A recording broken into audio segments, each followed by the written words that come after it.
શ્રી કૃષ્ણ. સ્વસ્થ શરીરમાં સ્વસ્થ મન વસે છે અને સ્વસ્થ શરીર રાખવા માટે શુદ્ધ, પૌષ્ટિક અને સુપાચ્ય ભોજન જરૂરી છે.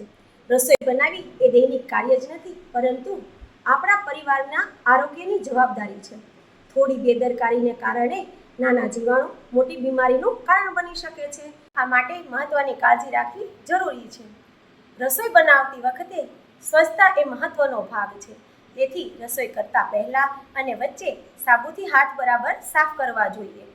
વાસણ અને ગેસ સાફ હોવો જોઈએ. તાજો અને ગુણવત્તાવાળો ખોરાક ખાવો જોઈએ. વાસી, બગડેલો ખોરાક અથવા તો જેનો સમયગાળો પસાર થઈ ગયો છે તે ખોરાક ન ખાવો જોઈએ. કાચા અને રાંધેલા પદાર્થોને અલગ રાખવા જોઈએ. દાખલા તરીકે કાચું દૂધ, કાચું માંસ, શાકભાજી, ફળ આવા પદાર્થો જે છે એ સૂકા પદાર્થને બગાડે છે, એમાં બેક્ટેરિયા અને ફૂગ ફેલાવે છે. રસોઈ બનાવતી વખતે મન શાંત અને સકારાત્મક રાખવું જરૂરી છે, કારણ કે કહેવાય છે કે જેવો ભાવ તેવું જ ભોજન.